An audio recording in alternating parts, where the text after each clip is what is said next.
You're listening to the Health Powered Productivity Podcast by RaderCo. I'm Marcey Rader, founder and chief productivity lead. This podcast's mission is to give you and your team bite-sized, time-saving, focus-boosting, health-improving tips that you can implement right away. Now, on with the show. Meetings are consistently deemed as the biggest time suck in an organization. At RaderCo, we've surveyed companies for a decade with our productivity and health scorecard, and not one company has believed that they have an effective meeting culture. Employees complain that meetings are disruptive, they include too many people, are redundant, and admit to multitasking during many of them. When many people went remote, it became even worse. Since there was no conference room to hold 10 people, we could invite them all. That 5-minute chat that you would have had in person is now a scheduled 30-minute video call, and as Parkinson's law states, you will use all the time that you schedule. TechSmith did an experiment where they had no internal meetings in July 2022. They did allow external and interviewing, but they wanted to see what would happen and how people felt. And the link to their report will be in the show notes. The results weren't surprising to me, but they may be to you. And for a bit of background first, TechSmith is a video technology company with 300 employees. They were founded about 35 years ago, and their environment is hybrid remote. And just so you also understand the lingo, asynchronous communication is one way through writing, pre-recorded video, or voice message, and the focus is generally on productivity. Synchronous communication is real-time via phone, video, or instant chat channel, and the focus is on speed or collaboration. TechSmith set up a committee to prepare for their Async July that included 7 people. I don't know if they realized they were following the rule of 7, but the rule of 7 is to keep meetings to 7 people or fewer because any over that decreases decision-making by 10% for each person added. And I have a blog post and podcast linked to in the show notes that explains more about the rule of 7. At the end of their experiment, 15% strongly agreed to an increase in productivity. That's a strongly agreed. That's pretty good. A whopping 85% of employees will reconsider replacing future meetings with asynchronous communication. They didn't say they'd replace all of them, but they're now rethinking them at least. And I strongly encourage you to read the full report. It's not too long. They weren't testing to see if they could go completely meeting free. That wasn't the point, because that could be isolating and also discourage collaboration. However, it forced them to reevaluate their current environment. It's like burning the house down. Would you rebuild it the same as it was? If you had to completely start over your business, what would you remove and what would you keep? Paul Graham wrote one of the best articles in July 2009 called Manager versus Maker. And when you link to it from the show notes, it is like this super old school blog, but it is famous, this article. And he wrote it long before we were Zoom zombies on what a maker needs versus a manager. Makers need uninterrupted time to code, develop, problem solve, write, etc. Managers expect interruptions, and they can often juggle tasks more quickly because many of their tasks may not require the 15 to 20 minutes to go into deep work mode. And companies don't usually respect the makers when creating their meeting environments. Makers can't, switch around every hour like a manager can, where they have a lot of meetings throughout the day. Considering async communication or limiting meetings allows people to work when they work best. I don't want meetings early because that is Marcy morning magic time. I also don't like meetings late in the day when I'm tired because then I just resort to status quo decisions. In other words, after 4:30 p.m., don't make me think.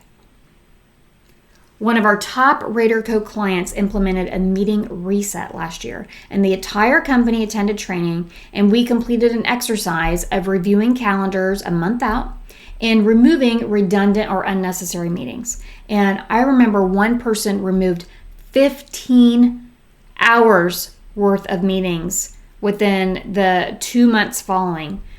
That's so much. But they were just meetings that they had been, removed from a project and they didn't really need to go anymore, but they still were, those types of meetings. They also got clarification on meetings they were invited to, but they weren't sure why. So they started, pushing back, and not pushing back like I'm not going to go, but like, how am I going to add value to this meeting? Because sometimes people get invited and, we just have mindless accept syndrome and we just say yes. Some people also removed people from their invite lists that were considered nice to have instead of necessary. And all meetings were shortened to 45 to 50 minutes or less. At RaderCo, we have multiple ways to reduce meetings and embrace wholeheartedly async communication to increase productivity and for us to promote a healthy tech-life balance. We use video capture software.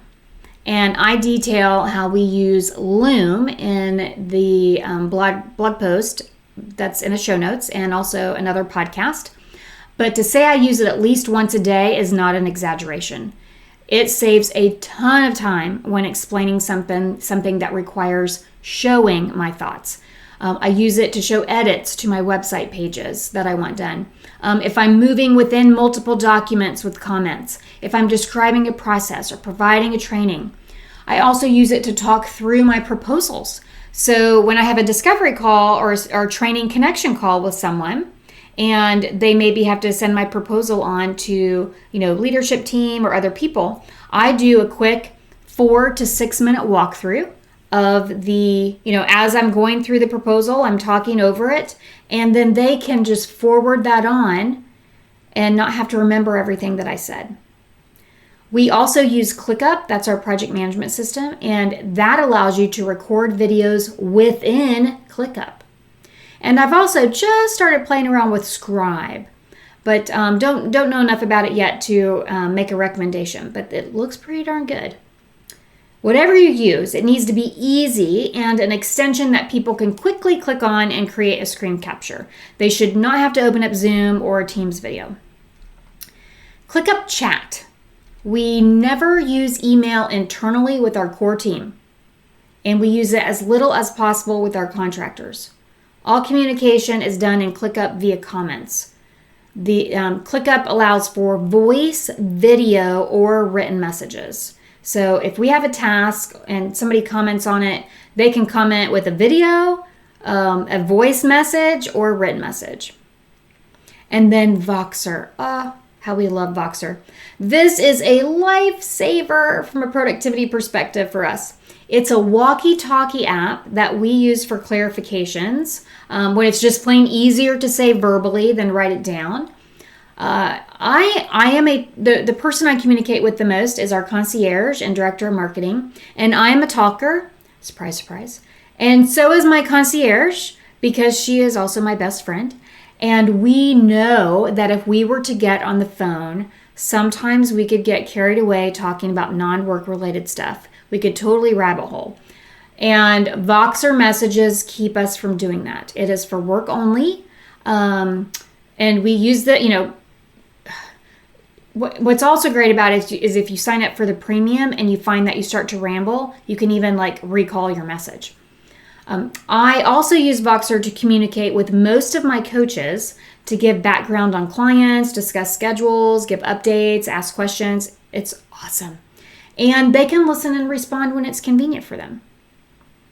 So consider limiting or eliminating your meetings for 1 month. Burn down your meeting culture and rebuild it. And if you need help with this endeavor, contact us at hello@raderco.com. We can provide consulting on implementing a meeting reset, training on effective meetings, and resources to ensure that your scorecard will no longer say you have an inefficient meeting culture. Thank you for listening to the RaderCo Health Powered Productivity Podcast. The resources mentioned are linked in the show notes. We encourage you to check out our recommendations page on helloraderco.com/recommendations, which lists all our favorite products and services. If you found this podcast valuable, please subscribe, leave a review, and share it with someone you know that could benefit. If you want an eye-opening process to plan and reflect on, giving you the superpowers to see your remarkable accomplishments, experiences, and key lessons earned along the way, check out our Powered Path Playbook. It's an interactive digital course and analog tool that leverages your past and powers your future. helloraderco.com/playbook. Many of our listeners use our podcast as discussion points for team meetings. If you want tailored team training or coaching, reach us at helloraderco.com. And lastly, if you're looking for more bite-sized tips, get a sneak peek of my latest book, Work Well, Play More, Productive, Clutter-Free, Healthy Living, One Step at a Time. It's 1 year behavior change in productivity, clutter, and health in novice, pro, and master levels. It's waiting for you at helloraderco.com/gift.